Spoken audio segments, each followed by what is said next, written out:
Bi'ur Mishnah Gimel. Let's do one more. Explanation for Mishnah Gimel. מותר שיירי הלשכה, השקלים שנשתיירו בלשכה לאחר שנעשו בהם הצרכים הנזכרים. Like we said, it was a good year for sheep, and this $300,000 of sheep became a good business this year. The prices, and then they fixed the city, they did everything. Now you still have money. What do you do with the money? So everything, במשנה הקודמת, מה היו עושים בהם? So after you finished all that money, it says it was designated for the temple. People donate it for the temple. You're not allowed to use it for hospitals. So now what do you use it for? What else can you use it? You have extra money. Everything is fixed. So now what do? לוקחים בהם ינות, שמנים וסלטות. You take with them wines, oils, and food. ומוכרים אותם למי שצריך יין לנסכים, ושמנים וסלטות למנחות. You make business with it. You know, open restaurants. People are coming in, they're going to need sacrifices. Sacrifices of wine, sacrifices of oil, because you come from Beersheba. You need to make bread. How are you going to make bread? You need to buy oil from somebody. It says, here guys, we have stores for you. Here, bring us your money. We buy you this. Make it, yeah, exactly. It's a business that belongs to the temple. That's right. Who was doing this business? Yeah, and you can imagine the Kohanim or somebody? The temple. Doesn't matter. You can pay a merchant, pay somebody, a worker, to work. You can pay an Arab. Pay an Arab to work over there. He works, and the money goes to the temple. If that's to be kosher, maybe you need a Jew to pay. But the idea is, it doesn't matter. It's a business that belongs to the temple. No, I was trying to understand who ran the business. I was thinking the Kohanim running that business. Not necessarily. The Kohanim ran it as a business. They can put Chinese guy there. They can put a Chinese guy there to sell it. In theory. And by the way, you can, and this is what happened, by the way. The businesses, it's just like today. It was a government-run business. Can you imagine? It's a government-run business. That's what's happening. And because it was a government-run business, it was a disaster. What do you mean it was a disaster? The prices they started taking prices which was unreasonable, and shchitiyot, the corruption was enormous in those things throughout the time. That's why I was asking who's running it, not who's working. Yeah, it was the responsibility of the guy. Yeah, there was a gizbar. You remember there was a gizbar in the Beit HaMikdash. It might be a group of people. Yeah, that it was their responsibility where the money goes to, and they used to run it. But they used to run it as a business. They didn't. Yeah. It's like think about it like Elon Musk. You know, he has a lot of companies. So yeah, you're responsible, and they give it to somebody else. But because it was such a government thing, you know what happens when government runs the show. והשכר להקדש, and the שכר was for the הקדש. ומה שמרוויחים הוא להקדש. This is דברי Rabbi Ishmael. This is according to the words of Rabbi Ishmael. In other words, what do you do with the money? You invest it. This is the question, the answer. What do you do with the extra money? Put it in the stock market. They put it in the businesses. That was some businesses that can make some more money for us. The easiest business is to force the public to buy stuff from you. It's like the government does with electricity.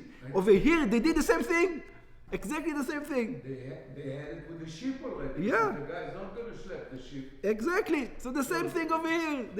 It's monopoly over the needs of the Beit HaMikdash. We can start bring the prices up. We can do whatever we want. We control the market. That's the idea. Rabbi Akiva says, אין משתכרים משל הקדש. Rabbi Akiva says, you do not make money from things which are holy. What does it mean? שאין עניות במקום השירות. It says, you're not allowed to do this. It says, you're not allowed to make business from something which is holy. Because making business with something that is holy, it means that you're saying, we don't have enough money. That's what you're saying. We don't have enough money. It says, you're saying God doesn't have enough money? It's not nice. He needs to make business. Rabbi Akiva says, it's not, look what you're doing. You're making business out of religion. It's not, you're showing that God is poor. He doesn't have enough money. He needs to make money. It's like, in order to come into the temple, give me $5 entrance fee. What is this? God doesn't have money to let anybody in. He has enough money for everybody. Exactly. It says you charging everybody. That's what you're showing the opposite of what the greatness of God is. וגנאיו לקדוש להקדש לעסוק במסחר. It says, what, you're making holy things do business now? You can't do that. ועוד שמא יהיה הפסד. And also businesses, you know what happened, the overhead bill, especially with the government. You know what with the government. He already knew what's going to happen with the money. In the beginning, yeah, you're going to kill everybody, but in the end, you're going to lose money, just like the post office. The only business that is protected by the government and loses money. UPS makes millions of dollars, billions of dollars. FedEx makes billions of dollars. The post office, yeah, is protected by the government. Nobody is allowed to do anything like them, and it loses billions. How is it? Because the government runs it. This is what happens. שלא יעשה, ולא משל עניים. It says, so there's two things you're not allowed to do this.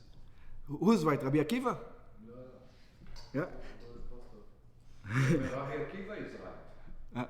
If you ask me. He says, I think so also. ולא משל עניים. But practically they used to do that, I think. מה זאת אומרת לא משל עניים? וכן, the same rule that we have over here, אין משתכרים במעות של עניים. If you have extra money, so somebody gave money for the poor, and you gave to the poor of your city, and now you decided, you know what, we can invest it for next year, so that when there's more people going to come in, we're going to have more money. So let's invest it in the stock market, and we're going we have $5 billion. Let's invest the $5 billion. We can have more. So Rabbi Akiva, first of all, you don't know if you're going to get more. That's the first of all. First of all, you know, and you might lose money in the stock market. How are you taking a chance? This is what Rabbi Akiva says. שמא יצטרכו לתת לעני כסף. It says you invested in a business. Now a poor person comes to town and he says, I'm hungry. You tell him, sorry, the money is invested.